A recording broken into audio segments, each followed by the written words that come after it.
বন্ধুরা, আজ ভারতের স্বাধীনতার ৭৫তম দিবস। বহু শহীদের আত্মত্যাগ, প্রাণত্যাগের মধ্য দিয়ে আমরা এই স্বাধীনতা অর্জন করেছি এবং গত ৭৫ বছর ধরে আমরা আমাদের স্বাধীন দেশকে গড়ে তোলবার চেষ্টা করেছি। তাতে অনেক ভ্রান্তি আছে, অনেক ভুল আছে, অনেক না পাওয়ার বেদনা, হতাশা আছে।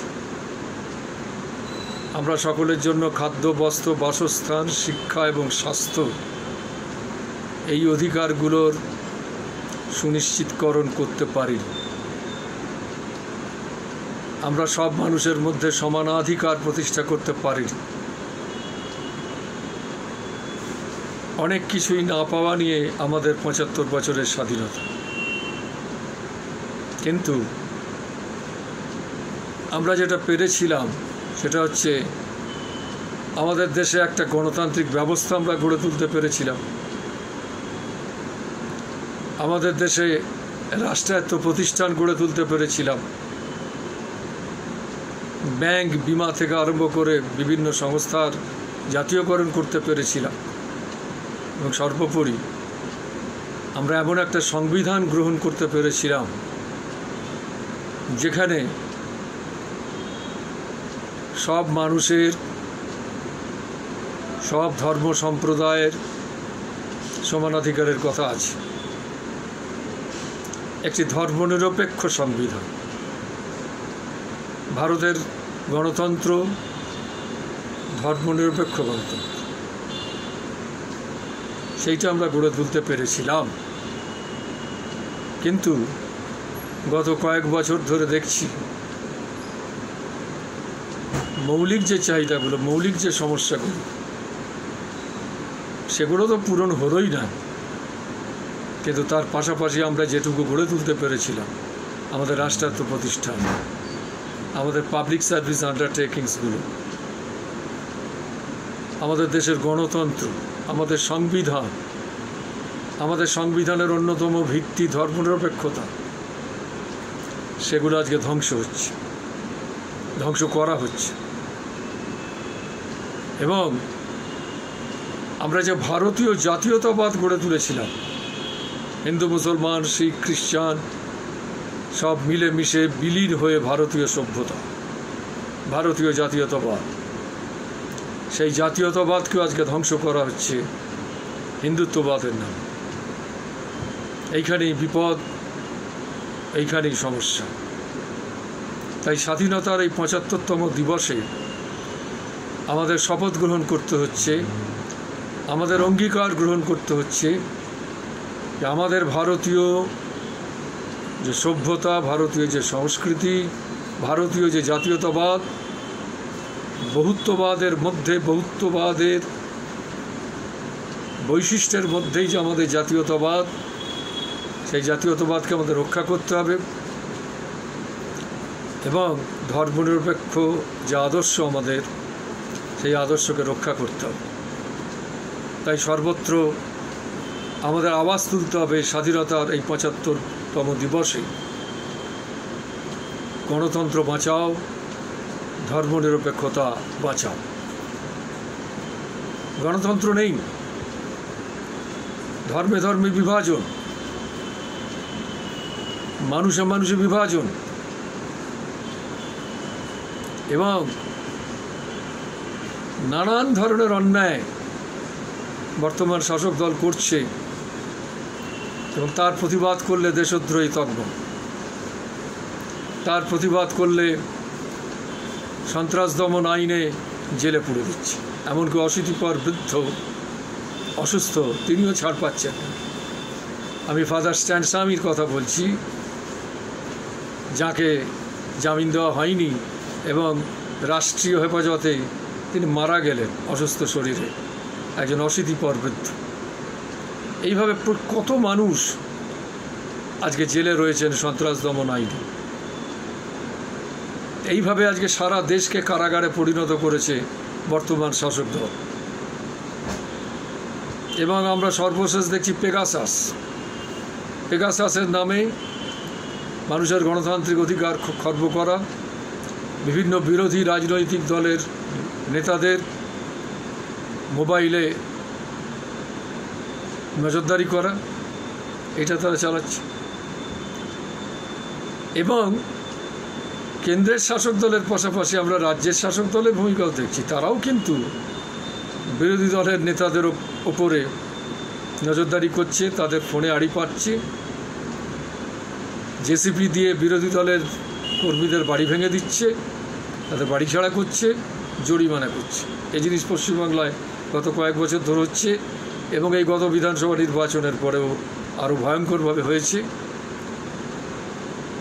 একমাত্র বিরোধী এমপি বিজেপি ছাড়া আমি বলছি পশ্চিমবাংলায় নৌসাদ সিদ্দিকী, তিনি তার কনস্টিটিউয়েন্সি এলাকায় ঢুকতে পারছেন না। এ ঘটনাও পশ্চিমবাংলায় ঘটছে। সুতরাং সর্বস্তরেই আজকে গণতন্ত্র আক্রান্ত। সেই কারণেই স্বাধীনতার ৭৫তম দিবসে উৎসব করবার কোনো সুযোগ আমাদের সামনে নেই। আমাদের অঙ্গীকার গ্রহণের প্রয়োজন, শপথ গ্রহণের প্রয়োজন। এই স্বাধীনতাকে আমাদের রক্ষা করতে হবে, আমাদের দেশের গণতন্ত্রকে রক্ষা করতে হবে, আমাদের ধর্মনিরপেক্ষতার আদর্শকে রক্ষা করতে হবে, আমাদের বহুত্ববাদী যে সংস্কৃতি, বহুত্ববাদী যে জাতীয়তাবাদ, তাকে রক্ষা করতে। আর অপপ্রচার করা হচ্ছে, দেখবেন আপনারা, বিশেষ করে বামপন্থীদের সম্পর্কে, কমিউনিস্টদের সম্পর্কে, যারা স্বাধীনতা আন্দোলনে অংশ নেয়নি, অংশ কারা নিয়েছে। ইতিহাসে তো ৩টে ধারার কথা জানি, বিপ্লববাদী ধারা, শ্রমিক কৃষক আন্দোলনের ধারা অর্থাৎ বামপন্থী আন্দোলনের ধারা, এবং জাতীয় আন্দোলনের ধারা কংগ্রেসের নেতৃত্বে যা হয়েছে সেইটা, গান্ধীজির নেতৃত্বে। এই ৩টে ধারার কথাই তো জানি। আরএসএস কোথায়? বিজেপি কোথায়? ওই সাভারকার বিপ্লববাদী আন্দোলনের সাথে নিজেকে যুক্ত করেছিলেন, তারপর সেলুলার জেলে তিনি বন্দী ছিলেন, তারপরে মুচলিকা দিয়ে বেরিয়ে এসেছে। আর একজনও আছে হিন্দু মহাসভার বা আরএসএসের যারা স্বাধীনতা আন্দোলনে অংশগ্রহণ করেছে, যারা জাতীয় পতাকাকে অভিবাদন জানিয়েছে। আজকে তারা দেশপ্রেমিক সেজেছে এবং যারা দেশের জন্য লড়াই করলো, দেশের স্বাধীনতার জন্য লড়াই করলো, তাদের কালিমা লিপ্ত করছে। দেশের স্বাধীনতার প্রথম দাবি তুলেছিল কমিউনিস্টরা কংগ্রেসের আহমেদাবাদ অধিবেশন।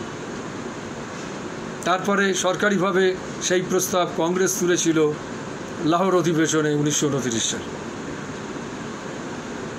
এই কমিউনিস্টরা ব্রিটিশদের কাছে এতটাই বিপদস্বরূপ ছিল যে লর্ড আরউইন ১৯২৯ সালে জননিরাপত্তা আইন জারি করে এই কমিউনিস্টদের ওপর দমনপীড়ন নামিয়ে এনেছিলেন। এবং তারই পরিণামে আমরা দেখব বিভিন্ন মামলা মকদ্দমা, মিরাট ষড়যন্ত্র মামলা, কানপুর ষড়যন্ত্র মামলা, পেশোয়ার ষড়যন্ত্র মামলা, এই সমস্ত মামলায় কমিউনিস্টদের ফাঁসানো হয়েছিল। মুজফর আহমেদের মতন নেতাকে বন্দী করা হয়েছে, আরও অজস্র নেতাকে বন্দী করা হয়েছে। কিন্তু কমিউনিস্টরা মাথা নত করেনি। কমিউনিস্টরা এটা বুঝেছিল যে দেশের বেশিরভাগ মানুষ, শ্রমজীবী মানুষ, তাদের মধ্যে স্বাধীনতার চেতনা জাগিয়ে না তুললে স্বাধীনতা সম্ভবপর নয়। তাই কমিউনিস্টরা যেমন ট্রেড ইউনিয়ন গড়ে তুলেছে, শ্রমিক সংগঠন, তেমনি কিষাণ সভা গড়ে তুলেছে, ছাত্র ফেডারেশন গড়ে তুলেছে, লেখক শিল্পীদের সংগঠন গড়ে তুলেছে, মহিলাদের সংগঠন গড়ে তুলেছে এবং তার ভিত্তিতেই স্বাধীনতার আন্দোলন, সেই আন্দোলনকে জোরদার করেছে। একের পর এক, স্তরের পর স্তর, একদিকে যেমন কংগ্রেসের নেতৃত্বে জাতীয় আন্দোলন, বিপ্লববাদীদের কথা আমি বলেছি, ক্ষুদিরাম, প্রফুল্ল চাকি, বিনয় বাদল, দীনেশ মাস্টারদা, সূর্য সেন, আর অন্যদিকে কমিউনিস্টদের আন্দোলন, যে আন্দোলনের ফলে ব্রিটিশ প্রমাদ গুনেছিল এবং শেষমেশ দেশ ভাগ করে স্বাধীনতা অর্পণ করে চলে যেতে বাধ্য হয়েছে। নৌবিদ্রোহ পর্যন্ত যদি ইতিহাস আমরা দেখি, দেখব যে গতিটা কোন দিকে যাচ্ছে, সেটা ব্রিটিশ বুঝেছিল। সেই কারণেই তারা শেষমেশ দেশ ভাগ করে স্বাধীনতা অর্পণ করে। কমিউনিস্টরাই তো ঐতিহাসিক আন্দোলনগুলো সংগঠিত করেছে। তেভাগা আন্দোলন, তেলেঙ্গানার সংগ্রাম কমিউনিস্টরা করেছে, বামপন্থীরা করেছে। তাদের বিরুদ্ধে এই সমস্ত কথা ওরা বলে যারা নিজেরা কোনোদিন স্বাধীনতা আন্দোলনে অংশগ্রহণ করে। ফলে স্বাধীনতার এই ৭৫তম দিবসে যারা প্রকৃত পক্ষে স্বাধীনতার জন্য লড়াই করেছেন, স্বাধীনতার জন্য জীবন দিয়েছেন, স্বাধীনতার জন্য জেল খেটেছেন, তিনি কংগ্রেস হতে পারেন, তিনি কমিউনিস্ট হতে পারেন, তিনি বিপ্লববাদী হতে পারেন, তাদের সবার প্রতি আমি অভিবাদন জানাচ্ছি। আর যারা স্বাধীনতার প্রতি বিশ্বাসঘাতকতা করেছে, যারা স্বাধীনতার জন্যই কোনো ভূমিকা পালন করেনি, না করে আজকে রাষ্ট্রীয় ক্ষমতার জোরে নিজেদের দেশপ্রেমিক হিসেবে জাহির করবার চেষ্টা করছে, তাদের বিরুদ্ধে আমি ধিক্কার জানাচ্ছি। তাদের বিরুদ্ধে আমি ঘৃণা প্রদর্শন করছি এবং আরও একবার স্বাধীনতা সংগ্রামীদের প্রতি অন্তরের শ্রদ্ধা জ্ঞাপন করে আমার বক্তব্য শেষ করছি। নমস্কার, ধন্যবাদ।